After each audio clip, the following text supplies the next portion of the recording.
وقضى ربك ألا تعبدوا إلا إياه وبالوالدين إحسانا فإما يبلغن عندك الكبر أحدهما وكلاهما فلا تقل لهما أف ولا تنهرهما وقل لهما قولا كريما. شروع کرتا ہوں اللہ کے نام سے جو بڑا مہربان نہایت رحم والا ہے. یہ سورہ بنی اسرائیل ہے. اللہ نے اس سورہ کا نام بنی اسرائیل اس لیے دیا کہ اس میں بنی اسرائیل کی نافرمانیوں کے نتیجے میں ان پر اللہ نے جو عذاب نازل فرمایا اس کا اس میں ذکر فرمایا کہ ان پر اللہ نے ان کی نافرمانیوں کی وجہ سے ظالم بادشاہوں کو بھیج کر ان کے طاقت و تاراج کر کے ان کو نقصان پہنچا کر اللہ نے ان کی اصلاح کا راستہ دیا اور سمجھایا کہ اگر تم نے پھر وہی نافرمانی کی تو پھر ہمارا پرانا قانون تم پر لاگو ہوگا، پھر تم پر ظالم بادشاہ مسلط ہوں گے، وہ تمہیں ہر طرح کا ظلم و ستم ڈھائیں گے. تو اللہ رب العزت نے اس واقعے کو ذکر کرتے ہوئے اسی مناسبت سے سورہ کا نام بنی اسرائیل دیا. بنی اسرائیل کسے کہتے ہیں؟ حضرت یعقوب علیہ السلام کی جو اولاد تھی 12 بیٹے، ان کو بنی اسرائیل کہتے ہیں. انہی سے یہود بھی آئے اسرائیل کے اور عیسائی بھی آئے امریکہ وغیرہ کے. انہی سے 2 حصے بن گئے، کچھ لوگ موسیٰ علیہ السلام کے ماننے والے، کچھ لوگ عیسیٰ علیہ السلام کے ماننے والے. انہی کو یہود و نصارہ کہا جاتا ہے. اور ان میں جو حقیقت میں ماننے والے ہیں موسیٰ علیہ السلام کو، جو حقیقت میں ماننے والے ہیں اسی طریقے سے عیسیٰ علیہ السلام کو، ان کو کیا ہے یہود و نصارہ نہیں بولتے، ان کو پادری بولتے ہیں، یا پھر یہ کہ وہ سچے مذہب کے ماننے والے کہتے ہیں. لہذا وہ لوگوں کی تعداد آٹے میں بال کے برابر ہے. بہت مختصر سے لوگ ہیں، زیادہ نہیں ہیں. وہ تھے بھی تو اب اس وقت دنیا میں کوئی نہیں، چلے گئے. لیکن اب اس وقت جتنے یہود و نصارہ ہیں وہ حقیقت میں حضرت موسیٰ حضرت عیسیٰ کی شریعت پہ ایمان رکھنے والے نہیں، بلکہ تحریف شدہ کتابوں پر ایمان لانے والے. تحریف کا مطلب اپنے دل کے خیالات اور مجموعات پر ایمان لانے والے، ان کو یہود و نصارہ کہا جاتا ہے. تو اللہ رب العزت نے انہی بنی اسرائیل کی سورے میں اللہ رب العزت نے یہاں پر آیت نمبر 23 میں چند خاص احکام امت کو بتائے، لوگوں کو دیے. اسی کا نام ہے، اس امت کی تعریف کی گئی قرآن میں، کنتم خیر امہ اخرجت للناس تأمرون بالمعروف تنہون عن المنکر وتؤمنون. اس امت کی صفات بیان فرمائیں، اس امت کی فضیلت بیان کی، تم بہترین امت ہو. کس وجہ سے؟ تم اچھائیوں کا حکم کرتے ہو، برائیوں سے روکتے ہو. اسی کا نام اوامر و نواہی ہے. اوامر کہتے ہیں کرنے کے کچھ کام ہیں وہ کرو، نواہی کہتے ہیں نہیں کرنے کے کچھ کام ہیں وہ نہ کرو.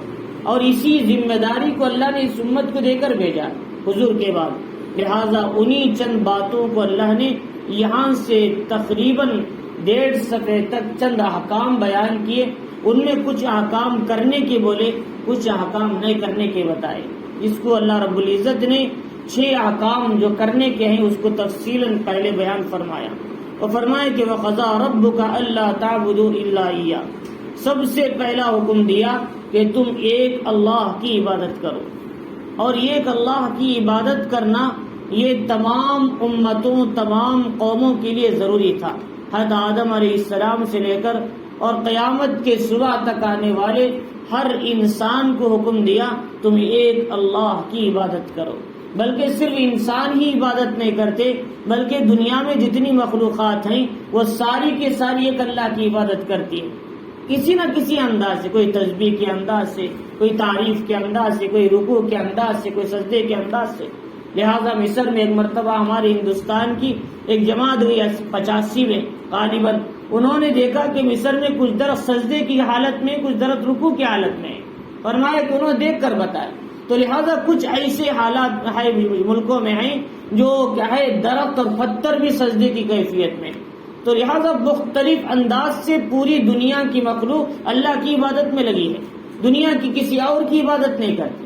ہاں انسان ہی ایسا ناشکرا ہے ان میں کہ کچھ لوگ اللہ کو چھوڑ کر کسی اور کی بھی عبادت کر لیتے، کسی اور سے بھی ہونے کا یقین کر لیتے. فرمایا کہ صرف اور صرف اللہ سے ہونے کا یقین بنانا اور اللہ ہی کی عبادت کرنا.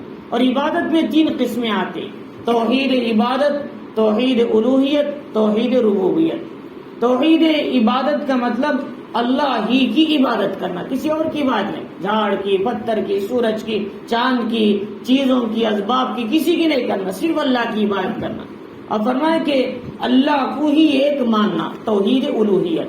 اللہ کے سوا کسی اور کو کیا ہے نہیں ماننا، صرف اللہ کو ماننا. ایک اللہ ہے، اللہ ایک ہے، اس کے ساتھ کوئی شریک نہیں. قل هو اللہ احد، کہیے کہ اللہ اکیلا ہے، اللہ بے نیاز ہے، اللہ الصمد، لم یلد ولم یولد، نہ وہ پیدا ہوا نہ اس سے کوئی پیدا کیا گیا. ولم یکن لہ کفوا احد، وہ اپنے کام میں، اپنے چیزوں میں، اپنی بادشاہت میں اکیلا ہے، اس کا کوئی شریک نہیں. یہ پورے سورہ اخلاص یہ بتاتا ہے کہ توحید الوہیت کو. اور فرمایا توحید ربوبیت ہے تیسری قسم، یعنی ہمارا پالنے والا، ہمارا کھلانے والا، ہمیں زندگی دینے والا، ہمیں موت دینے والا، ہمیں صحت دینے والا، ہمیں کیا ہے بیماری دینے والا، ہماری نفع و نقصان پہنچانے والا صرف اللہ ہے. یہ توحید ربوبیت ہے. فرمایا ہمیں پروان چڑھانے والا، ہمیں کیا ہے پیدا کرنے والا، ہمیں وہ کیا ہے زندگی دینے والا، جوانی، بڑھاپا، سب اللہ ہے. یہ یقین دل کے اندر بٹھانا. تو یہ تینوں کا ماننے کا نام عبادت ہے. الوہیت، اللہ کو ایک مانو، کیا ہے عبادت اللہ ایک اللہ کی کرو، اور مانو کہ ہمارا رب اللہ ہے. یہ 3 چیزوں کا نام عبادت ہے.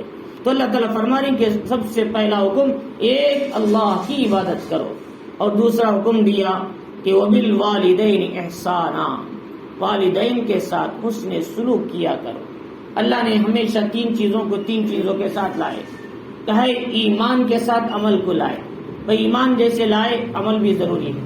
فرمائے نماز کے ساتھ زکوٰۃ کو لائے، بھئی جیسے حقوق اللہ نماز پڑھتے ہو زکوٰۃ بھی دو اپنے والوں. جیسے نماز امپورٹنٹ ہے ویسے زکوٰۃ بھی امپورٹنٹ ضروری ہے. نماز سے اللہ کے حقوق ادا ہوتے ہیں، زکوٰۃ سے بندوں کے حقوق ادا ہوتے ہیں، اور ان دونوں کے لنک سے اللہ ملتے ہیں. اور یہ بھی اس میں کمی رہ رہی تو اللہ کا تعلق میں بیچ میں کہے کنیکشن کٹ ہو جاتا ہے. لہذا اس لیے فرمایا بندوں کے اللہ کے حقوق کو پورا کرنے کا نام ہی حقیقت میں اللہ کی محبت ہے، اسی کا نام ہے. اور اس کے بعد یہ بتایا کہ اللہ رب العزت نے تیسری چیز میں فرمایا کہ کیا ہے ایک اللہ کی عبادت کرو، ماں باپ کے ساتھ حسن سلوک کرو.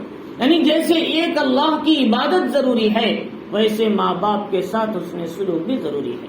یہ بتانا عبادت اللہ کی کرنا ضروری ہے ویسے ماں باپ کے ساتھ حسن سلوک کرنا بھی ضروری ہے.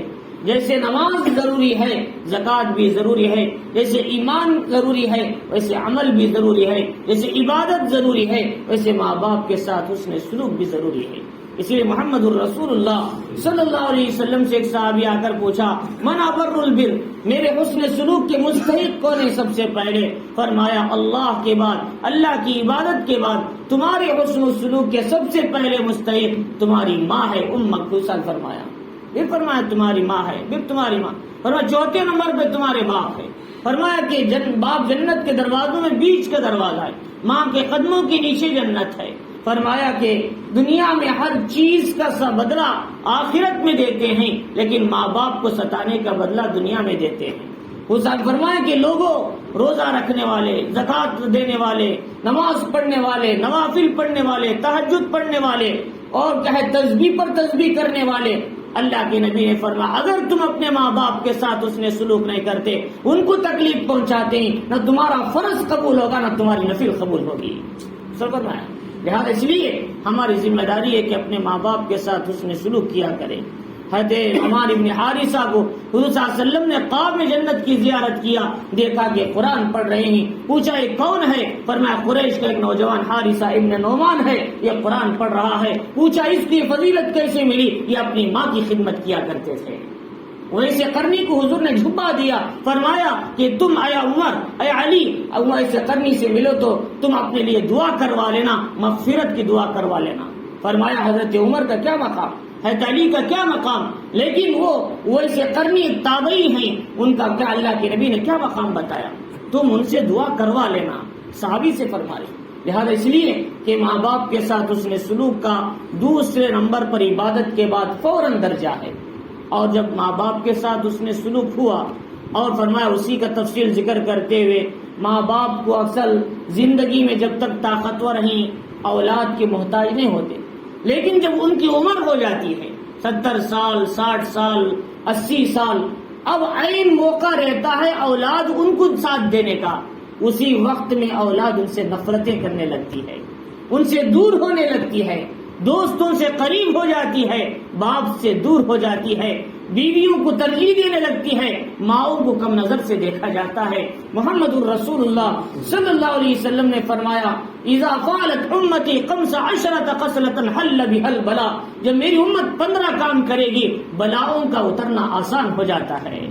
ان میں فرمایا کہ ادنا صدیقہ کیا ہے اقصا اباہ، کہ آدمی اپنے دوست سے تو بڑا مل جل کے رہتا ہے لیکن باپ سے دور ہو جاتا ہے۔ فرمایا ماں کی قدر نہیں کرتے اور اپنی بیویوں کو اپنے ماؤں پر ترجیح دیتے ہیں۔ فرمایا شریعت نے بیچ کا رستہ اختیار کرنے کا حکم دیا، نہ اتنی زیادہ بیوی کی سنو کہ ماں کی بے قدری ہو جائے، نہ ماں کی اتنا زیادہ سنو کہ بیوی کو کیا ہے مسئلہ آ جائے طلاق اور خلع تک، بلکہ درمیانی زندگی گزارنے کا نام شریعت کا تقاضا ہے۔ لہذا آج امت کا ایک طبقہ وہ ہے جو ماؤں کی سن کر اپنی بیویوں کی زندگیوں کو خراب کر رہے ہیں، ماؤں کی سن کر اپنی زندگیوں کو طلاق و خلع تک لے جا رہے ہیں۔ کچھ طبقہ وہ ہے بیویوں کی سن کے ماؤں کو بے انتہائی بے عزتی کی حالت میں ان کو چھوڑا جا رہا ہے۔ فرمایا یہ دونوں افراط اور تفریط سے نکل کر معتدل رستہ اختیار کرنے کا نام دین اور شریعت ہے۔ اسی کو قرآن کہتا ہے کہ بیوی کا بھی احترام وہ کیا ہے، اس لیے کہ تمہاری شریکی حیات اور تمہاری زندگی کے لیے سکون ہے، تم ان کے حقوق ادا کرو، خیرکم لاہلی، تم میں بہترین وہ ہے جو تمہارے گھر والوں میں اچھا ہے، بازار میں اچھا ہے، کاروبار میں اچھا ہے، فیکٹری والے اچھا کہتے ہیں، محلے والے اچھا کہتے ہیں، یہ پرکھنے کی کسوٹی نہیں ہے، تمہارے اچھا ہونے کی دلیل تمہارے گھر میں دیکھا جاتا ہے۔ باہر تو سب کہیں گے لیکن گھر میں جا کر ان کی حالت الگ رہتی ہے، گھر میں باہر تو علامہ ہیں، گھر میں جا کر بہت بڑے کیا ہے نافرمان بن گئے۔ فرمایا اس کی کسوٹی نہیں، حضور نے فرمایا تم اگر حقیقی مرد ہو، حقیقی آدمی ہو، کہ فرمایا تم حقیقی شوہر ہو تو تمہاری حقیقی شوہر کو دیکھا جائے گا تمہارے گھر کے اندر، باہر نہیں ہے۔ فرمایا اسی لیے خیرکم خیرکم، اور فرمایا ماؤں کا احترام ہے کہ علقمہ کے زبان پہ کلمہ نہیں آیا اس لیے کہ انہوں نے اپنی بیوی کو ترجیح دیا اپنی ماں پر۔ فرمایا جب ان کی ماں ناراض تھی تو کلمہ زبان پہ نہیں آ رہا ہے، پوچھا کلمہ پڑھنا چاہتی نہیں آتا، فرمایا ماں ناراض ہے۔ جب ان کی ماں نے کہا میں نے بچے کو معاف کر دیا، ادھر معاف کیا، ادھر حضرت علقمہ کے زبان پہ کلمہ جاری ہوا۔ فرمایا کہ اس لیے ماؤں کی بھی قدر کرو، بیویوں کو بھی اپنے مقام پہ رکھو، ایک دوسرے کے ساتھ یہ کہ ہے زیادتی کا معاملہ نہ کرو۔ اور فرمایا اللہ رب العزت نے کہ ان کے بعد دوسرا کیا ہے تیسرے نمبر پر اللہ تعالیٰ اسی کا ذکر کرتے ماں باپ فرمائے اگر دونوں میں سے کوئی ایک یا دونوں فرمایا بڑھاپے کو پہنچ جائے، فرمایا کہ ان کے ساتھ اف تک نہ کہو، گالی دینا تو دور کی بات، اف بھی مت کہو، فرمایا ان کو جھڑکو نہیں اور ان سے نرمی کے ساتھ بات کیا کرو، نرمی کے ساتھ بات کرو، اور ان کے سامنے عاجزی کے بازو مہربانی سے جھکا دیا کرو، وَاخْفِضْ لَهُمَا جَنَاحَ الذُّلِّ مِنَ الرَّحْمَةِ، لڑنے کے لیے مت جاؤ، نرمی کے ساتھ جھکا کرو۔ ہمارے یہاں کچھ نوجوان ایسے ہیں رات میں اپنی دکان بند کر کے اپنے ماں کے پیر دباتے بیٹھتے ہیں گھنٹے گھنٹے، ایسے نوجوان بھی میرے سے ملاقات ہوئی، انہوں نے اپنے واقعات مجھے سنائے۔ لہذا وہ بڑے خوش نصیب نوجوان ہیں جو اپنی ماں کے پیر دباتے ہیں رات میں، دن بھر کی نوکری اور ملازمت، دن بھر کی فیکٹری اور کاروبار چلا کر اپنے ماں کے لیے بھی ان کے سکون اور اطمینان کے لیے فرماتے ان کی خدمت کیا کرتے۔ فرمایا کہ کچھ ایسی اولاد بھی ہے ماؤں کو دھکا دے کر باہر نکال رہی ہے، باپوں کو اولڈ ایج ہوم میں ڈال رہی ہے، فرمایا ان سے بدتر کوئی انسان نہیں دنیا میں۔ اب فرمایا کہ اللہ رب العزت نے کہ فرماتی ان کے ساتھ جب وہ بڑھاپے کو پہنچے نرم بن جاؤ اور ان سے کہو اے اللہ بچپن میں انہوں نے جیسے ہماری پرورش کی، ہمیں پالا پوسا بڑا کیا، نیندیں حرام کر کے ہمیں راتوں کو جاگا ہمارے لیے، اے اللہ بڑھاپا ہے ان کی مہربانی ہے، ان پر رحم فرما، ان پر کرم فرما، ان کے ساتھ کیا ہے صحت اور عافیت کا معاملہ فرما۔ حضور نے سکھایا، قرآن نے سکھاتا ہے۔ اور فرمایا کہ اللہ تعالیٰ فرما رہی کہ تمہارے دلوں میں کیا ہے اللہ خوب جانتا ہے۔ ان تکونوا صالحین، اگر تم نیک ہو، تم سے کوئی کوتاہی ہو گئی، اللہ تعالیٰ رجوع ہونے والوں کو بخش دیتا ہے، معاف کر دیتا ہے۔ کوتاہی ہو گئی تو اللہ کے سامنے مانگے۔ اواب کسے کہتے ہیں؟ مغرب اور عشاء کے درمیان نوافل پڑھنے والے کو، لہذا مغرب و عشاء کے بعد جو نماز پڑھی جاتی ہے اس کو اوابین بولتے ہیں، 6 رکعت۔ فرمایا جو آدمی مغرب کے 6 رکعت نماز پڑھتا ہے اللہ تعالیٰ اس کے لیے کیا ہے 10 سال کی عبادت کا ثواب، ایک روایت میں اللہ اس کے لیے فرماتی جنت میں سونے کا محل بنائیں گے۔ اب فرمایا اس کے بعد دوسری بات یہ ہے جو فجر کی نماز کی پابندی کرتے ہیں ان کے لیے بھی اواب کہا جاتا ہے۔ فرمایا میرے حال تو اللہ تعالیٰ فرمانی جو کوتاہیاں ہو گئی اللہ تمہارے دلوں کی باتوں کو جانتا ہے، اللہ بخشنے والا جو رجوع ہوتے۔ تو فرمایا جب پہلا حکم اللہ کی عبادت کرو، دوسرا حکم ہے ماں باپ کے ساتھ حسن سلوک کیا کرو، تیسرا حکم دیا فرمایا کہ وآتی ذی القربى حقہ، اور ماں باپ کے بعد رشتہ داروں میں دوسرا حق ہے رشتہ داروں کا حق بھی ادا کرنا۔ فرمایا کہ اللہ نے حقہ بول کر یہ سمجھایا تم نے کسی خالہ کی، پھوپھی کی، رشتہ داروں کی اپنے پیسے سے مدد کر رہے، مہینہ ساتھ دے رہے، فرمایا کہ تم احسان نہیں کر رہے بلکہ تم پر جو ان کا حق ہے وہ حق ادا کر رہے ہیں۔ اللہ فرمانا چاہیے وآتی ذی القربى حقہ، کیونکہ اللہ نے تم کو ان کی ذمہ داری تمہارے حق میں دی ہے، تم ان کا حق ادا کرو، لہذا تم احسان نہیں کر رہے ہو بلکہ تم ان کا حقوق ادا کر رہے ہو۔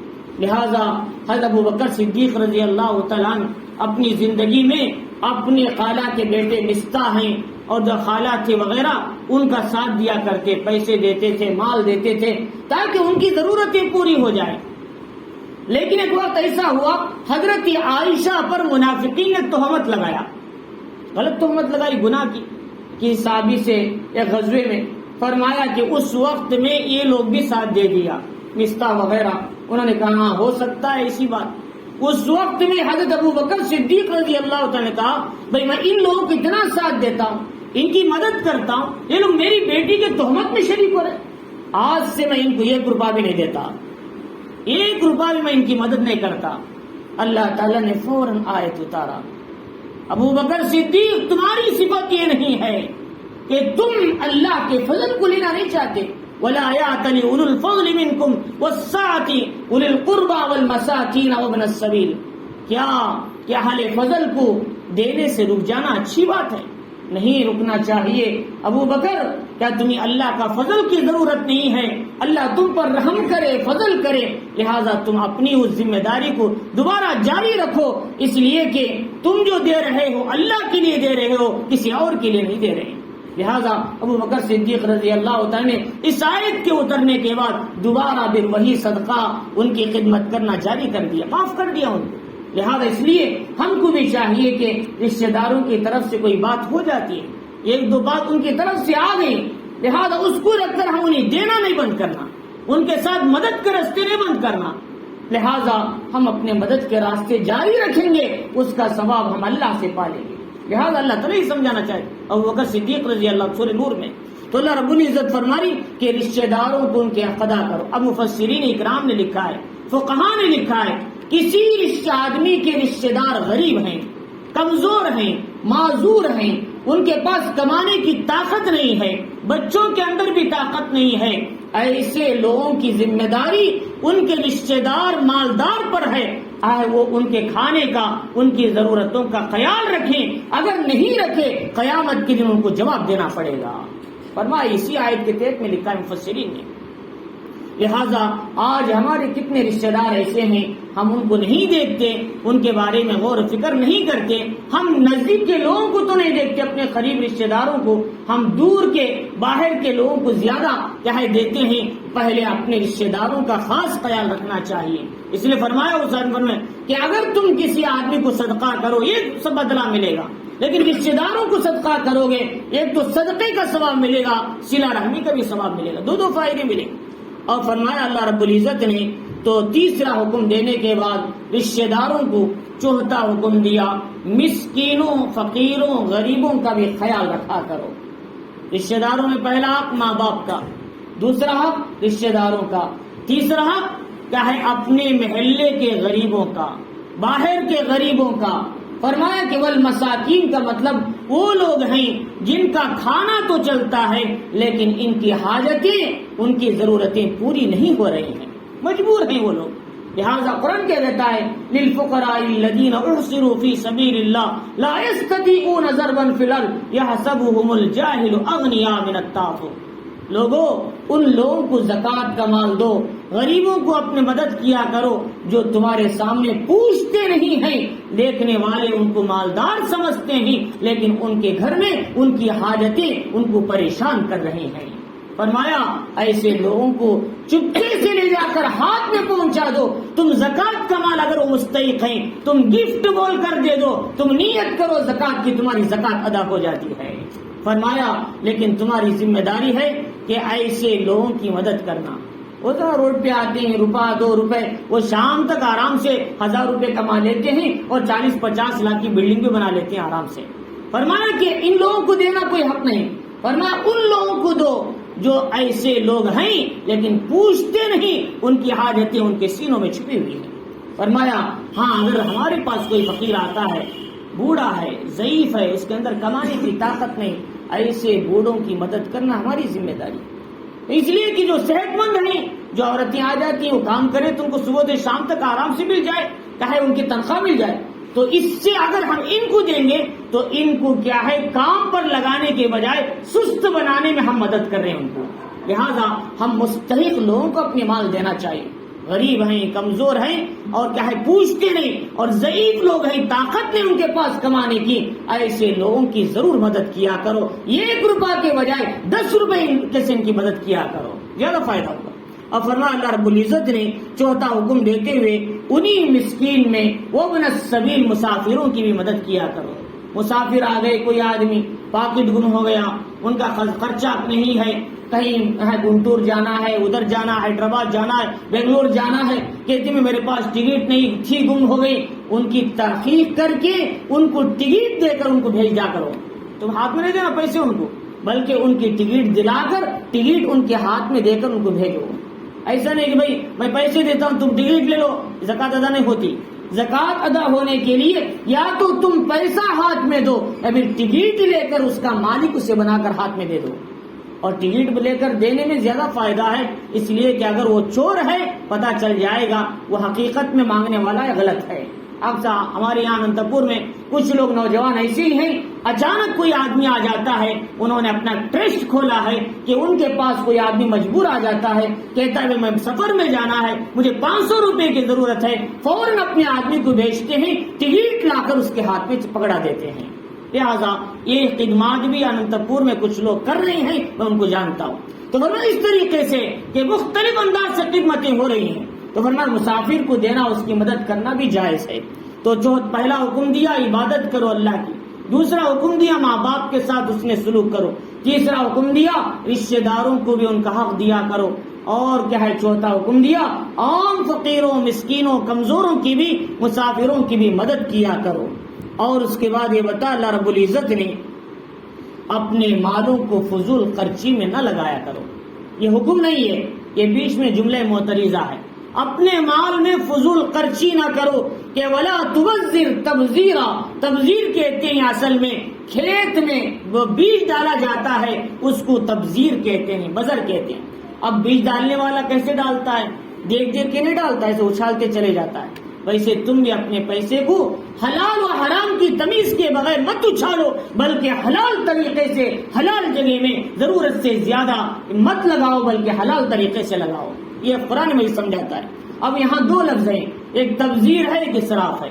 یہاں تبذیر کا ذکر کیا، قرآن مجید میں ایک جگہ فرمایا کہ کلوا واشربوا ولا تسرفوا ان اللہ لا يحب المسرفین، کھاؤ اور پیو لیکن اسراف نہ کرو، اللہ اسراف کرنے والوں کو پسند نہیں کرتا۔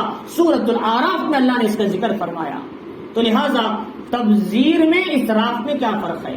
فرمایا تبذیر کہتے ہیں اپنے مال کو حرام جگہوں میں لگانا، فوٹو میں لگایا، ویڈیو میں لگایا، آرکیسٹرا میں لگایا، شادی میں تو حرام ہی حرام جگہ ہمارے سارے پیسے لگے۔ اور وہ ہیلیکاپٹر کا جو چاہے کیمرہ چلتا ہے اسے 1.5-2 لاکھ روپے لگا دیتے ہیں، شاید 2 غریب بچوں کی شادیاں ہو جائے۔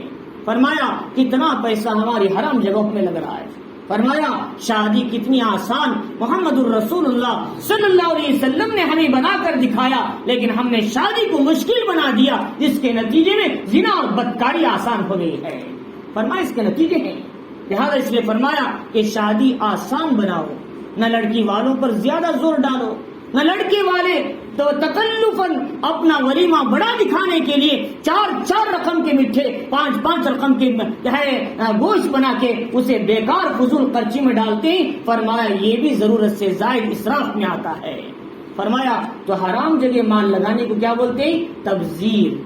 اسی کو قرآن کیا کہتا ہے ان المبذرین کانوا اخوان الشیاطین، جو حرام جگہ ناجائز جگہوں میں پیسے لگاتے ہیں، فرمایا کہ وہ لوگ کیا ہے شیطان کے بھائی ہیں، اور شیطان خدا کا ناشکرا ہے، لہذا جو اس صفت پہ چلتے ہیں شیطان کی وہ بھی ناشکرے بن جاتے ہیں۔ اور فرمایا اور اسراف کیا ہے؟ اسراف یہ ہے جائز جگہ میں بھی ضرورت سے زیادہ لگانا۔ مثلا کھانا ہے، یہ کھانا ایک مٹھا ایک سالن سے ختم ہو جائے مسئلہ، اب آدمی ضرورت سے زائد بنا رہے، کیوں؟ لوگ کہیں بھئی کیا دعوت دیے تھے، کتنے رقم کے بنائے تھے، لیکن اس میں کتنے رقم کے نیچے پھینکے گئے وہ نہیں دیکھا۔ فرمایا یہ ضرورت سے زائد ہے، اگرچہ کہ مباح ہے دعوت کرنا، لیکن دعوت میں بھی ناجائز ضرورت سے زیادہ خرچہ کرنا، فرمایا اس کو اسراف کہا گیا قرآن مجید میں۔ یہ کرنے والوں سے اللہ تعالیٰ پسند نہیں کرتے، لہذا ناجائز جگہوں میں بھی پیسہ نہیں لگنا چاہیے، جائز جگہوں میں بھی ضرورت سے زیادہ نہیں لگنا چاہیے۔ لہذا کچھ ایسے مالدار بھی ہیں، انہیں دیکھا گیا کہ انہوں نے نکاح میں صرف کیا ہے عصر کے بعد نکاح کیا اور چائے بسکٹ کر دیا، مختصر سا سادہ سا ولیمہ کر دیا اور نکاح ختم ہو گیا۔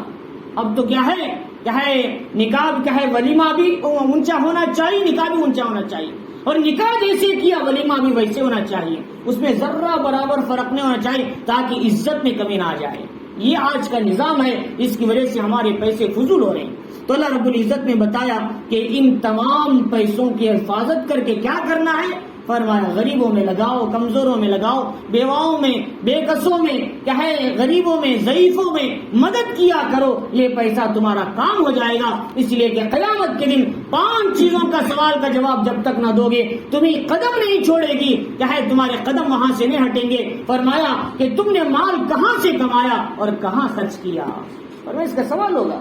اور اس کے بعد یہ بتایا کہ 5واں حکم اللہ رب العزت نے، کہ آگے بتاتے ہوئے تفصیل بتاؤں تو زیادہ وقت ہو جائے، تو اللہ رب العزت نے آگے بتایا کہ ان حکام میں سے کہ 6واں حکم اللہ تعالیٰ نے حکم دیا وَلَا تَقْتُلُوا أَوْلَادَكُمْ خَشْيَةَ إِمْلَاقٍ، فرمایا کہ تم اپنی اولاد کو فقیری کی ڈر سے قتل نہ کرو۔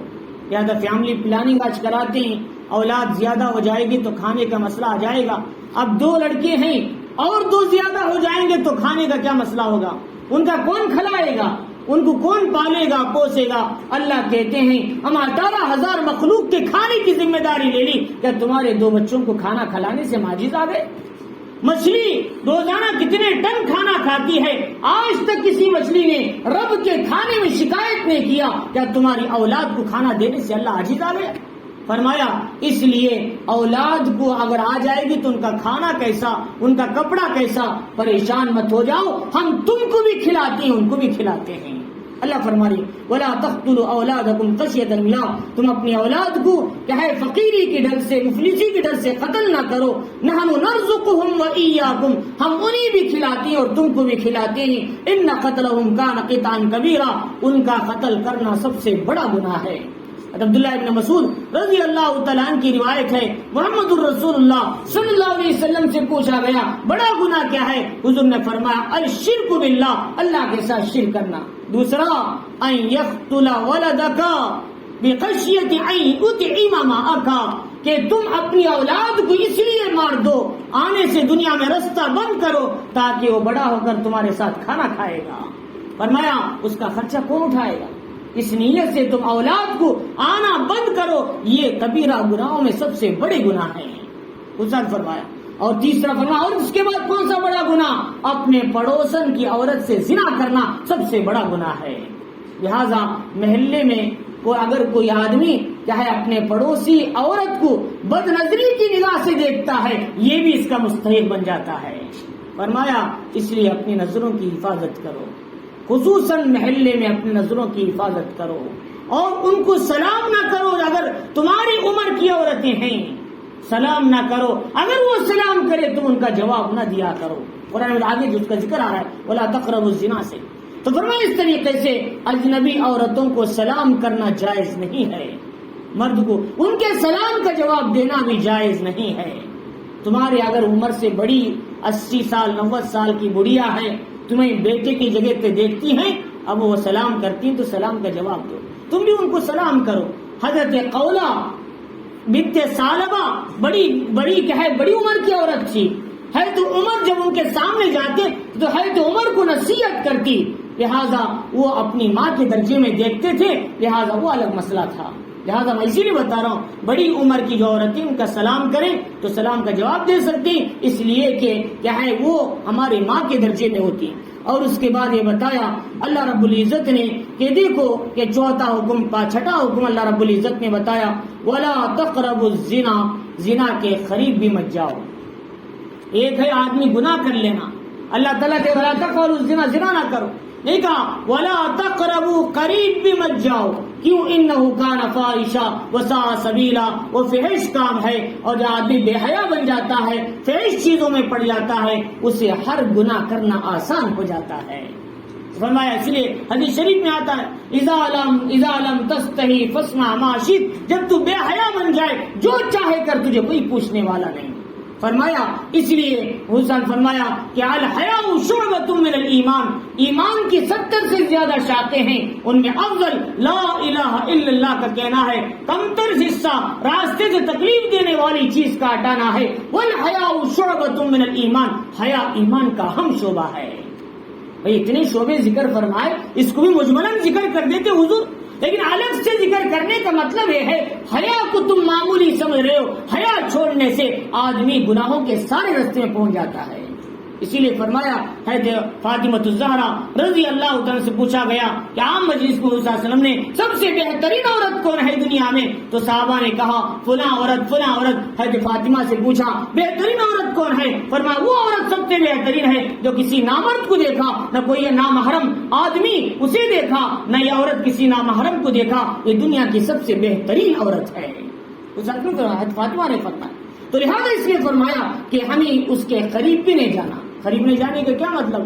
فرمایا اجنبی عورتوں سے تنہائی میں بیٹھنا، ان سے بات کرتے ہوئے لذت لینا، ان سے مصافحہ کرنا، چاہے وہ اپنے چچا کی لڑکیاں کیوں نہ ہو، اپنے تایا کی لڑکیاں کیوں نہ ہو، اپنے خالہ اور پھوپھی کی لڑکیاں کیوں نہ ہو، فرمایا یہ سب ان کے لیے ان سے نکاح جائز ہے، لہذا وہ نامحرم کہلاتے ہیں۔ ان کو اپنی گاڑی پر بٹھانا تنہائی میں، ان سے ملاقات کرنا، ان سے مصافحہ کرنا، ان سے ہنس کر بات کرنا، یہ سب گناہ کے قریب جانے کے برابر ہے۔ وَلَا تَقْرَبُوا الزِّنَا، یہ میں ایسے نہیں بتاتا ہوں، جب تک میں کسی تفسیر کا مطالعہ نہیں کرتا، جب تک میں کسی آیت کی تشریح اپنی طرف سے نہیں کرتا، اس آیت کی تفسیر میں شرح پڑھنے کے بعد ہی بتا رہا ہوں، لہذا بہت سی تفاسیر میں، تو لہذا اس نے فرمایا کہ ہمیں چاہیے کہ ان تمام رستوں کو بند کرنا ہے۔ انہی میں ایک رستہ ہے، میں نے بتایا بھی، ان کو سلام نہیں کرنا۔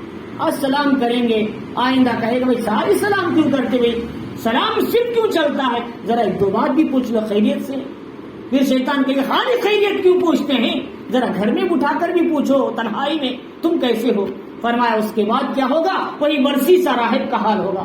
برسیسا راہب کے پاس کچھ نوجوان تھے، انہوں نے اپنی لڑکی کو چھوڑ کر گئے، بہن کو، کوئی بڑا نیک آدمی ہے، بڑا عبادت گزار آدمی ہے، ہم جا رہے ہیں سفر میں، ہماری بہن کی حفاظت کرنا۔ انہوں نے کہا اچھی بات ہے بھائی، ان کا کمرہ دور رکھو اور میرا کمرہ الگ ہے۔ پہلی بات معذرت کر دیا، لیکن شیطان تو ہے، بیچ میں آتا ہے، گناہوں میں ڈال دیتا ہے۔ چنانچہ برسیسا راہب کے دل میں آیا کہ وہ کیا کرتے تھے، ٹائم ہوتے ہی لے جا کر کھانا ہی رکھ دیتے تھے، پھر واپس عبادت خانے میں آ جاتے تھے۔ شیطان نے ان کے دل میں ڈالا کہ آخر کتنے تم کیا ہے بد نصیب انسان ہو، کیسا ظلم کر رہے ہو، ایک دو لفظ بھی نہیں بات کر سکتے، عورت کو خالی کھانا رکھ کے آ رہے ہو۔ لہٰذا ایک دن کہا کھانا کھا لیجیے۔ اب کھانا کھا لے گئے، ایک لفظ کہی، اور اس کے بعد انہوں نے کہا کہ نہیں، کیا ہے آپ وہاں اکیلے کیوں کھاتی ہیں، ذرا میرے کمرے میں کھا لو۔ اب یہ حالت قریب ہوتے ہوتے ہوتے ایک دن ایسا ہوا کہ کیا ہے اس سے زنا ہو گیا۔ اتنا بڑا عابد عبادت گزار آدمی، برسیسا راہب بنی اسرائیل میں بہت بڑے عبادت گزار تھے۔ اب کیا ہوا، کیا وہ منہ تو نہیں دکھانے کے قابل، انہوں نے اس لڑکی کو قتل کر کے زمین میں دفن کر دیا۔ ایک دن خواب میں دکھایا گیا کہ ان کے بھائیوں کو برسیسا راہب نے ان کی بہن کو قتل کر کے زمین کے نیچے دفن کیا ہے۔ انہوں نے آ کر تحقیق کیا تو ان کی بہن کی لاش نکلی۔ اب اسے پوچھا تو تم نے ایسا کیوں کیا؟ کہ ہمیں نے اس لیے کہ مجھے شیطان نے کیا ہے گناہوں میں ڈال دیا۔ لہذا اس لیے فرمایا کہ آدمی کو علم ہونا چاہیے کم از کم۔ اگر علم نہ ہوگا تو ہے عبادت تو ہوگی، لیکن علم نہ ہونے کی وجہ سے اندر خشیت اور خوف پیدا نہیں ہوگا، جس کی وجہ سے انسان ہزاروں سال عبادت کرنے کے بعد بھی گناہ میں پڑنے کا امکان ہے۔ اسی لیے فرمایا کہ اس لیے ہمیں چاہیے کہ علم حاصل کرنا، حلال کیا ہے، حرام کیا ہے، جائز کیا ہے، ناجائز کیا ہے، اور حدود کیا ہے، کتنا قریب جانا ہے، کتنا دور رہنا ہے، اسی کا نام علم ہے۔ یہ جانے بغیر انسان گمراہ ہو جاتا ہے۔ اب کیا کیا کہ اسی بدلے میں برسیسا راہب کی گردن بھی اڑا دی گئی۔ اب فرمایا دیکھو شیطان، ایک عورت کہاں رہنے والی، ایک صاحب عبادت کرنے والے عبادت گزار کہاں رہنے والے، دونوں کے درمیان گناہ کی عادت ڈالا اور پھر ان کو ہلاکت تک پہنچا دیا۔ اب بتاؤ، جب اتنے بڑے عابد عبادت گزار کو شیطان گناہوں میں ڈال سکتا ہے، ہمارا اور شما کا کیا حال ہے؟ اس لیے فرمایا وَلَا تَقْرَبُوا الزِّنَا، کہ گناہ کے قریب بھی مت جاؤ۔ فرمایا تو میرے حال اس کی تفصیل کروں تو گھنٹے ہو جائے۔ اور اس کے بعد یہ بتایا اللہ رب العزت نے کہ چھٹا حکم کے بعد ساتواں حکم دیا وَلَا تَقْتُلُوا النَّفْسَ الَّتِي حَرَّمَ اللَّهُ إِلَّا بِالْحَقِّ، کسی انسان کو نہ جان بوجھ کے قتل نہ کرو۔ آپسی دشمنیاں اختلافات تو ہوتے ہیں، لیکن قتل کرنا بہت بڑا گناہ ہے۔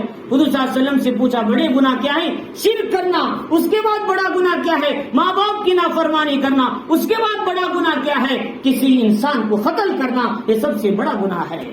لہذا بڑے گناہوں کی فہرست میں علامہ ذہبی کی ایک کتاب ہے، ہے الکبائر، بہت بڑی کتاب ہے۔ انہوں نے ساری گناہوں کو جو بڑے بڑے ہیں احادیث سے ثابت کیا۔ لہذا اس کی ایک چھوٹی کتاب بھی ہے المختصر الکبائر، جس کو سعودی عرب میں چھاپا گیا، اس میں مختصراً ذکر کیا کون سے گناہ ہیں۔ اتنی بڑی کتاب کون پڑھے گا، اتنی موٹی کتاب، لہذا مختصراً بھی اس کو بیان المختصر الکبائر۔ تو لہذا تو اس لیے فرمایا کہ اس کے اندر بڑے گناہوں میں کسی انسان کو قتل کرنا ہے۔ لہذا اگر کوئی آدمی بھول کر بھی کسی آدمی کو قتل کیا، فرمایا اسے بھی کیا ہے کسی کو مارنا تھا، کسی کو جا کر لگ گیا، فرمایا اس کے بدلے میں بھی دیت لازم ہوتی ہے۔ اب جان بوجھ کر قتل کرنا کتنا بڑا گناہ۔ اور اسی لیے اس آدمی فرمایا اگر کوئی آدمی کوئی ایسی ہتھیار، ایسی چیز جس سے انسان کو قتل کیا جا سکتا ہو، مارا جا سکتا ہو، کسی مومن مسلمان کو دکھاتا ہے، ڈراتا ہے، وہ بھی قتل کرنے کے برابر ہے۔ فرمایا دکھانا، مارا نہیں، صرف دکھایا، تجھے مار دیتا ہوں، فرمایا یہ بھی بہت بڑا گناہ، کبیرہ گناہوں میں سے۔ لہذا اس لیے ہمیں چاہیے کہ ہاں حق کے ساتھ کوئی آدمی اسلام لانے کے بعد پھر گیا، حکومت اسلام یہ کہتی ہے، قانون یہ کہتا ہے اسے قتل کرو کیونکہ مرتد ہو گیا۔ دوسرا رستہ فرمایا کہ کوئی آدمی چاہے شادی شدہ ہونے کے بعد گناہ کیا، اس کے سزا یہ ہے کہ اسے بھی کیا سنسار کیا جائے۔ کوئی آدمی کسی کو ناحق قتل کیا، قصاص میں اسے بھی قتل کیا جائے گا۔ یہ تین صورتیں حق کے ساتھ ہیں، ان کے علاوہ جو بھی قتل ہوگا وہ گناہ کبیرہ میں شامل ہوگا۔ اور آٹھویں قسم بتائی ولا تقربوا مال الیتیم، فرمایا یتیم کے مال کے قریب مت جاؤ۔ یتیم کا مال تو آج آسانی سے لے لیتے ہیں، فرمایا اسی لیے صلی اللہ علیہ وسلم نے کہ یتیم جس گھر میں ہوگا اس کے ساتھ اس نے سلوک ہوگا وہ دنیا کا سب سے بہترین گھر ہوگا، اور جس گھر میں یتیم ہوگا اس کے ساتھ بدسلوکی ہوگی وہ دنیا کا سب سے بدترین گھر ہوگا۔ لہذا اس لیے فرمایا کہ یتیم اگر کوئی ہمارے قبضے میں ہے جو ابھی بالغ نہیں ہوا، ان کے ماں باپ انتقال کر گئے، ان کا مال ہمارے قبضے میں ہے، اس مال کی حفاظت کرنا، پھر بالغ ہونے کے بعد اس کے مال کو جتنا خرچ ہوا ہے اس تک پہنچا دینا، یہ ذمہ داری ہے۔ قرآن مجید کہتا ہے یتیم کے مال کے قریب نہ جاؤ، الا باللتی ہی احسن، مگر اس طریقے سے جو بہتر ہے، حتی یبلغ اشدہ، جب وہ بالغ ہو جائے، نوجوان ہو جائے، فرمایا اس کا مال اسے واپس کر دیا کرو۔ لہذا جب اس آیت اترنے کے بعد صحابہ اکرام کا حال یہ تھا کہ کھانا بھی الگ الگ بناتے تھے، یتیموں کا کھانا الگ، اپنا کھانا الگ۔ اب اتنی احتیاط کریں گے تو کھانا کیا ہوگا مسئلہ؟ فرمایا کہ بھئی اتنی بھی احتیاط مت کرو، ان کے کھانے کو اپنے کھانے کے ساتھ ملا کر پکاؤ، لیکن ان کے کھانے کو بیکار فضول مت کرو۔ ایسا نہیں کہ بالغ ہونے سے پہلے ان کا سارا مال بیکار کر دو اور خرچ کر دو، یہ کہو کہ بالغ ہونے کے بعد ہم نے تمہارے خرچے میں پورا لگا دیا، اب تمہارا 1 روپیہ بھی باقی نہیں ہے۔ فرمایا ایسا کرنے والے بہت بڑے گنہگار۔ قرآن کیا کہتا ہے ان الذین یاکلون اموال الیتامی ظلما انما یاکلون فی بطونہم نارا، جو لوگ یتیموں کا مال ظلماً کھا لیتے ہیں وہ اپنے پیٹ میں جہنم کی آگ بھر رہے ہیں۔ فرمایا اس لیے ہمیں چاہیے کہ اپنی کہے کوئی یتیم ہے اس کے مال کی حفاظت کرنا اور اس کو اس تک پہنچانا ضروری ہے۔ اللہ رب العزت نے یہ 8واں حکم دینے کے بعد 9واں حکم یہ دیا، اللہ رب العزت نے وَأَوْفُوا بِالْعَهْدِ، فرمایا کہ عہدوں کو پورا کیا کرو، چاہے تم مسلمان سے عہد کرو چاہے کافر سے عہد کرو۔ لہذا حذیفہ بن الیمان رضی اللہ تعالیٰ عنہ مکے سے مدینہ جائے، ابو جہل روک لیا، تم نہیں جا سکتے، تم جاؤ گے تو بدر میں ہمارے خلاف آؤ گے۔ لہذا انہوں نے کہا میں بدر میں نہیں جاتا، صرف ملاقات کے لیے، حضور کی زیارت کے لیے۔ حذیفہ بن الیمان وعدہ کر کے چلے گئے ابو جہل کافر سے، حضور کے پاس گئے، ملاقات کیا، سلام کیا، کہا اللہ کے نبی میں بھی بدر میں آنا چاہتا ہوں، لیکن واقعہ ایسا ہوا حضور نے کہا حذیفہ تم نے وعدہ اگرچہ کافر سے کیا ہے، جب بھی اس وجہ سے تم وعدہ خلافی نہیں کر سکتے، تم ہمارے ساتھ بدر کی جنگ میں نہیں آ سکتے، کیونکہ یہ کافر کا وعدہ پورا کرنا اسلامی جنگ میں شریک ہونے سے بھی زیادہ اہم ہے۔ اب بتاؤ حضور صلی اللہ علیہ وسلم نے کتنا حد وعدے کا پاس لحاظ کرنے کا حکم دیا۔ مومن کی علامت ہے اذا کہے وہ وعدے کو پورا کرتا ہے، امانت میں خیانت نہیں کرتا، ہمیشہ سچ بولتا ہے۔ مومن سب کچھ ہو سکتا ہے، جھوٹا نہیں ہو سکتا، مومن سب کچھ ہو سکتا ہے، وعدہ خلاف نہیں ہو سکتا، حضور نے فرمایا۔ اور وعدہ خلاف ہونا منافق کی علامت، اذا وعد اخلف واذا اؤتمن خان اذا حدث كذب، یہ منافق کی علامت ہے۔ لہذا اس لیے فرمایا وعدہ اور حد کو پورا کرو۔ وعدہ کس کا مطلب؟ یہ کہ ہم نے اللہ سے وعدہ کیا، کیا دنیا میں جانے کے بعد تیری عبادت کریں گے، تجھی کو خدا مانیں گے، تیری ہی عبادت کریں گے اور تیرے پیغمبروں کی باتوں کو مانیں گے۔ یہ ایک وعدہ اللہ سے کیا، اس وعدے کو بھی پورا کرنا ہے۔ یہ ایک وعدہ ہم آپس میں کرتے ہیں، رشتے داروں میں، دوستوں میں، احباب میں، معاشرے میں، معاملے میں، فرمایا ان وعدوں کو پورا کرنا بھی ضروری ہے۔ یہ اوفو بالعہد کے اندر یہ دونوں وعدے اس کے اندر شریک ہیں، عالم ارواح کا وعدہ اور دنیا کا وعدہ، دونوں شریک ہیں۔ لہذا اس لیے فرمایا عہدوں کو پورا کرو۔ ان العہد کان مسئولا، یہ عہدوں کے بارے میں قیامت کے دن تم سے سوال کیا جائے گا، تم سے کیا وعدہ کیا تھا اور تم نے کس وعدے کی خلاف ورزی کر کے آئے۔ اور کہے اللہ تعالیٰ نے 10واں حکم دیا وَأَوْفُوا الْكَيْلَ إِذَا كِلْتُمْ، جب تم ناپ کر کسی کو دو برابر ناپ کر دیا کرو۔ اس میں ایسا نہیں کہ پیسہ تو پورا لے لیا لیکن ناپ کر کم دیا۔ حدیث میں آتا ہے جس قوم میں ناپ تول میں کمی آ جاتی ہے، گڑبڑ ہو جاتی ہے، اس قوم پر اللہ قید ساری کو ڈال دیتے ہیں، گراوٹ آ جاتی، مال کے پیسے بڑھ جاتے، قیمتیں بڑھ جاتی۔ اللہ کی پناہ آج دیکھو، آج چاہے مال لینا ہے، کیا چیزیں لینا ہے، یہ غریب آدمی کوئی چیز خریدنا ہے تو اس کے لیے کتنے پیسے کی ضرورت پڑتی ہے، مال کہاں سے کہاں چلے گا، قیمتیں کہاں بڑھ گئی، اور یہ سب کیوں؟ آج امت کا ایک بڑا طبقہ آج بھی ناپ تول میں کمی کر رہا ہے۔ یہ معاملہ ہے، ہم نے کسی کو 1000 گرام دینے کے 800 گرام دیا، قیامت کے دن 200 گرام کے بدلے میں اللہ کہیں گے تم اپنی نیکیاں اٹھا کر 200 نیکیاں اس کو دو، تو قیامت کے دن کہاں سے ہم دیں گے؟ پہلے سے ہمارے پاس نیکیوں کا گھاٹا چل رہا ہے، پہلے سے ہم قرضدار ہوں گے نیکیوں کے، ہمارے پاس مفلسی ہوگی مالوں کی۔ اسی لیے محمد الرسول اللہ صلی اللہ علیہ وسلم نے فرمایا دنیا کا بھی ایک فقیر ہے، آخرت کا بھی ایک فقیر ہے۔ پوچھتے ہیں کہ مفلس کون ہے؟ فرمایا کہ جو اس کے پاس مال نہیں دولت نہیں، حضور پر یہ نہیں، یہ مفلس تو دنیا کا مفلس ہے، حقیقی مفلس وہ ہے قیامت کے دن پہاڑ کی نیکیاں لے کر آئے گا، تہجد، اوابین، رات کی نمازیں، دن کی نمازیں، بہت کچھ لے کر آئے گا، لیکن ادھر سے آئے گا، اس نے کہا کہ اے اللہ تہمت مجھ پر لگائی، ایک آدمی کہا اے اللہ خرچ دینا تھا نہیں دیا، ایک آدمی کہا اے اللہ دھوکہ دیا، ایک آدمی کہے اس نے مجھے کہ میری امانت میں خیانت کیا، اللہ کہیں گے اس کی نیکیاں اٹھا اٹھا کر دیتے جاؤ۔ اب نیکیاں ختم ہو گئی، اور بھی کیا ہے، حق والے سامنے کھڑے ہیں، فرمایا کہ تم اپنے گناہ نکال کر اس کے اوپر ڈال دو۔ اب نیکیاں تو ہے نہیں، اب اس کے گناہ اٹھا کر ان پر ڈالا جائے گا، اب اسے کہا جائے گا جاؤ بھائی تم جہنم میں چلے جاؤ۔ اب اتنی نیکیاں کمانے کا کیا مطلب؟ اب یہ آخرت کا مفلس بن گیا، آخرت کا فقیر ہے۔ فرمایا اس لیے ہم دنیا میں جتنی عبادت کرتے ہیں، میں آپ سے کہتا ہوں کہ جتنی ہم اللہ کی عبادت کرتے ہیں، اگر اس میں کمی ہو جائے کئی مانو اللہ معاف کرے گا، لیکن اپنے معاملات کو سب سے پہلے درست کر لو، اپنے معاملات کو درست کر لو، اپنے معاشرے کو درست کر لو۔ ہماری ایک معاملہ ہماری آخرت کو بگاڑ دیتا ہے، ہماری دنیا میں بگڑے کہ آخرت میں بگڑے۔ ہمارے اللہ والے ہی کہتے ہیں خود دعوت و تبلیغ کے ذمہ دار بزرگان دین، بھئی ہماری زندگیوں میں دین عبادات سے آ رہا ہے، لیکن معاشرت معاملت سے ہماری زندگیوں سے دین باہر چلے جا رہا ہے۔ فرمایا یہ ہمارا، ہم سب کچھ کر رہے ہیں لیکن دھوکہ بھی دے رہے ہیں، سب کچھ کر رہے ہیں ڈنڈی بھی مار رہے ہیں، سب کچھ کر رہے ہیں اور کیا جھوٹ بھی بول رہے ہیں، اور سب کچھ کر رہے ہیں امانت میں خیانت بھی کر رہے ہیں۔ فرمایا ہماری عبادتوں پہ کیا اثر پڑے گا اس کا؟ فرمایا اس لیے ہمیں چاہیے کہ اپنے معاملات کو سب سے پہلے درست کر لیں، کیونکہ اللہ اور ہمارے درمیان اللہ معاف کر دیں گے، لیکن بندے اور بندے کے درمیان کا مسئلہ جب تک حل نہیں ہوگا آپس میں، جب تک جنت میں جانے کا موقع نہیں دیا جائے گا۔ فرمایا یہ ساری چیزیں، تو لہٰذا آج معاملات کی بڑی خرابی ہے۔ اور اس کے بعد یہ بتایا اللہ رب العزت نے وَلَا تَخْفُ مَا لَيْسَ لَكَ بِهِ عِلْمٌ، 11واں حکم فرمایا کہ کسی ایسے شخص کے پیچھے نہ پڑو جس کا تمہیں علم نہیں، ایسی بات کے پیچھے نہ پڑو جس کا علم نہیں۔ کوئی آدمی کیا ہے کس طریقے سے کما رہا ہے، کس طرح کھا رہا ہے، جاسوسی مت کرو، اس کی عزت کو اچھالنے کے پیچھے نہ پڑو۔ فرمایا دنیا میں کوئی آدمی کسی آدمی کی عزت کے پیچھے پڑتا ہے، اللہ قیامت کے دن پوری انسانیت کے سامنے اس کے پردے کو فاش کر دیں گے۔ اور فرمایا جو آدمی، فرمایا کہ اگر کوئی آدمی کسی اپنے بھائی کے پردے کی حفاظت کرتا ہے، فرمایا پردہ پوشی کرتا ہے، اللہ اس کے گناہوں پر قیامت کے دن پردہ پوشی فرمائیں گے، دنیا میں بھی آخرت میں بھی۔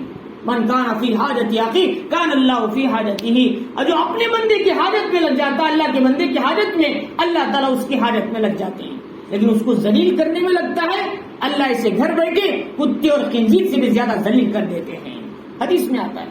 لہذا اس نے فرمایا ہم دوسروں کو ذلیل نہیں کرنا، دوسروں کی عزتیں نہیں اچھالنا، دوسروں کی زندگیوں میں نہیں پڑنا، وہ کیسے کما رہے ہیں، کیسے کھا رہے ہیں، ان کا کیسے چلتا ہے، حلال حرام، لیکن ہمیں یہاں دعوت کھاتے ہوئے سوچنا چاہیے، ہمیں کوئی دعوت دے دیکھنا چاہیے حلال کھلا رہی حرام کھا رہے، کیونکہ یہ ہمارا ان کا مسئلہ نہیں، یہ ہماری ذات کا مسئلہ ہے، ہماری آخرت کا مسئلہ ہے۔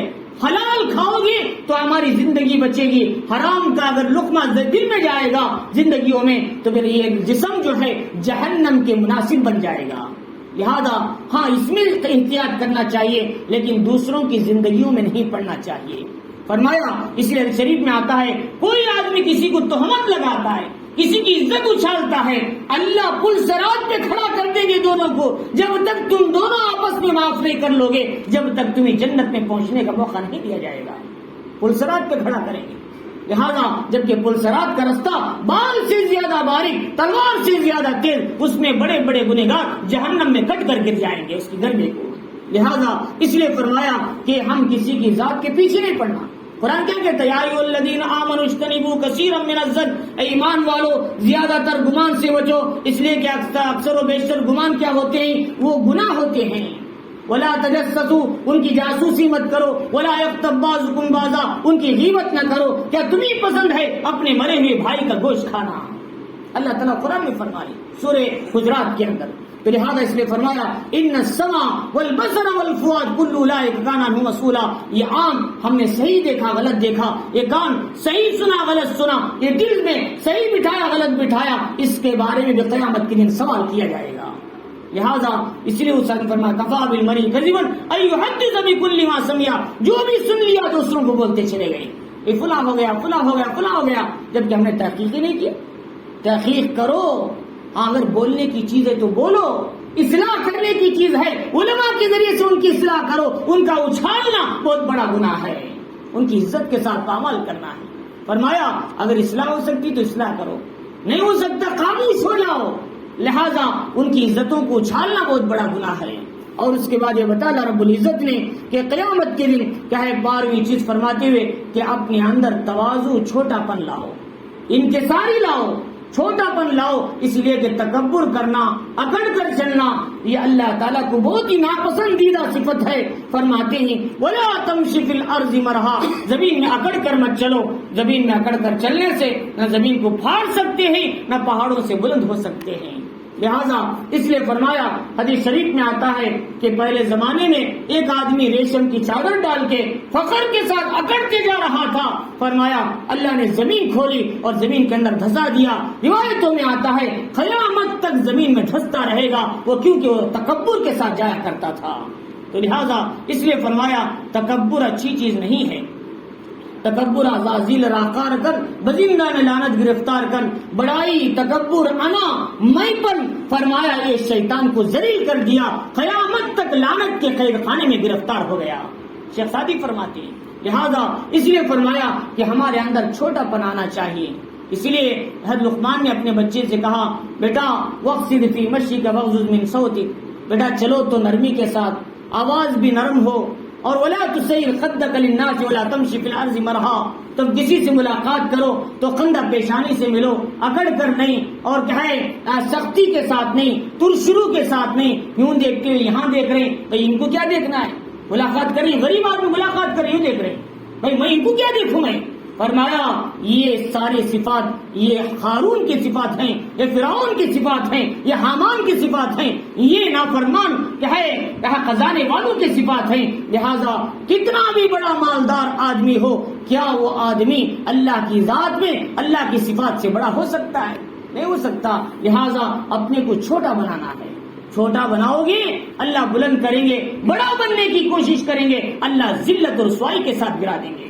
اس لیے اس میں آتا ہے من تکبر وضع اللہ، جو تکبر کرتا اللہ اسے گراتے ہیں، من تواضع للہ رفعہ اللہ، جو چھوٹا بنتا ہے اللہ اس کے درجے کو بلند کرتے ہیں۔ اسی لیے کہتے ہیں آدمی جب پہاڑ چڑھتا ہے جھک کر چڑھتا ہے، اترتے ہوئے بالکل اسٹیٹ کھڑا ہوتا ہے، ایسے آدمی پہلے چھوٹا بنے گا اللہ اسے کیا ہے بلند بنا کر اسے اٹھنا ہے زندگی گزارنے کا موقع دیتے ہیں۔ تو میرے حال تو ان آیتوں میں اللہ رب العزت نے یہ سارے احکام بیان کرنے کے بعد بتایا یہ ساری جو باتیں جو بتائی گئی یہ کیا ہے، جو غلط باتیں ہیں، نہیں کرنے کے کام ہیں، یہ سب اللہ کو بہت ہی ناپسندیدہ چیزیں ہیں۔ لہذا تم ان چیزوں سے بچو اور ان میں کرنے کے جو اچھے کام ہیں اس کو کر لیا کرو، عبادت کرو اللہ کی، ماں باپ کے ساتھ اس میں سلوک کرو، رشتہ داروں کی حق ادا کرو، فقیروں مسکینوں کو بھی حق دیا کرو، ان کا حصہ دو، اور فرمایا کہ ناپ تول پورا کرو اور عہدوں کو پورا کرو۔ یہ 6 کام کرنے کے ہی کر لیا کرو اور 6 کاموں سے بچو۔ فرمایا اپنی اولاد کو قتل نہ کرو